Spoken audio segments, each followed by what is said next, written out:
Congress party అని చెప్పేంత స్థాయికి దిగజారి మాట్లాడి గెలుపంటే ఈ జూబ్లీస్ గెలిచినంత మాత్రాన రేవంత్ రెడ్డి గారికి ఇంకొక ముఖ్యమంత్రి పదవి రాదు. అదే ముఖ్యమంత్రి ఓడిపోయినంత మాత్రాన ముఖ్యమంత్రి పదవి నుంచి తీసేయరు. ఎన్నికల ప్రచారంలో దానికి అంత దిగజారాల్సినటువంటి అవసరం ఉంది. ఎన్నికల ప్రచారంలో ఒక మెజారిటీ ఓట్ బ్యాంక్ అపీజ్మెంట్ కోసం అలా అనడం ప్రచారంలో భాగమే కావచ్చు. దిగజారడం అనే పదం ఎందుకు ముఖ్యమంత్రి గారు అంటే అంటున్నారు. మహేష్ కుమార్ గారు మాట్లాడకూడదు. ముఖ్యమంత్రి గారు ముఖ్యమంత్రిగా పోయి మాట్లాడుతుంటారు.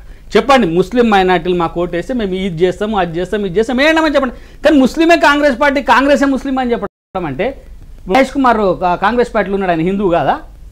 మరి వాళ్ళు ఏమన్నారు కాంగ్రెస్ పార్టీ ముస్లిం ముస్లిమే కాంగ్రెస్ అర్థం కాంగ్రెస్ అంటే హిందువులు లేరని కాదు లేరని కదా ఆయన చెప్పిండేది.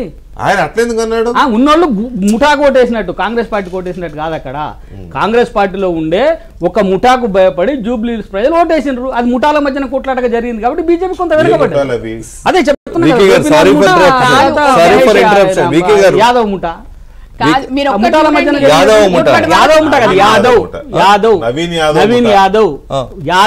నవీన్ యాదవ్ ముఠా ఒకటి, గోపీనాథ్ గారి ముఠా ఒకటి.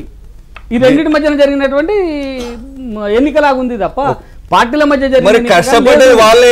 ఓటు అడిగిన బీజేపీ తరఫున గ్రౌండ్ లో ఓటు అడిగిన పార్టీ తరఫున విధానాలు సిద్ధాంతాలు ఐడియాలజీ ఇవేవి కాకుండా రెండు గ్రూపుల మధ్య జరిగిన ఎన్నిక అనేది బీజేపీ చేస్తున్న నిర్వచనం అంతేనా? ఒక్కసారి బీహార్ కి సంబంధించి కూడా మాట్లాడాల్సిన అవసరం ఉంది. అయితే జూబ్లీస్ కి సంబంధించి హాట్ కేక్ ఎలక్షన్ కాబట్టి 4 రౌండ్లు పూర్తయ్యేసరికి దాదాపు 10,000 ఓట్ల ఆధిక్యతలో కాంగ్రెస్ పార్టీ అభ్యర్థి నవీన్ యాదవ్ ముందంజలో ఉన్నారు. గాంధీ భవన్ దగ్గర అప్పుడే సంబరాలకు రెడీ అవుతున్నారు. ఏదో కొత్త సంస్కృతి వస్తున్నట్టుంది. మహేష్ సరి తీసుకోండి, రప్ప రప్ప అని డైలాగ్స్ ఏవి వస్తున్నాయంట గాంధీ భవన్ దగ్గర. అది మంచిది కాదు. కొంచెం మీ వాళ్ళకి చెప్పగలిగితే I will be happy, people will be happy of Telangana, people of Telangana. Right, anyway ఇక మనం బీహార్ ఒకసారి చూద్దాము. This is very condemnable. ఆ రప్ప రప్ప అనే దాన్ని మార్చుకోకపోతే వైఎస్ఆర్ కాంగ్రెస్ పార్టీ లాగా అయిపోతుంది. వైఎస్ఆర్ కాంగ్రెస్ పార్టీ లాగా అయిపోతే ఇమీడియట్ గా గాంధీ భవన్ దగ్గర అది ఎవరైనా అధ్యక్షుడు, ఎందుకంటే వాళ్ళిద్దరు ఫోటోలే ఉన్నాయి కాబట్టి తగ్గేదేలే.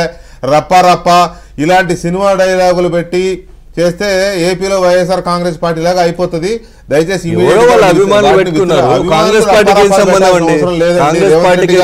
రేవంత్ రెడ్డి గారి డైలాగ్స్ చాలా ఉన్నాయి చెప్పాలంటే, అవి పెట్టుకోవచ్చు. రప్పరప్పలు పెట్టాల్సిన పుష్పాలు ఎర్రచంద్రం స్మగ్లర్లు కాదు కదా మీ వాళ్ళు. వాళ్ళు ఎర్రచంద్రం స్మగ్లర్లు ఏం కాదు కదా ఆ రప్పరప్పలు పెట్టడానికి. No, it should be remove. మేము రూలింగ్ లో ఉండి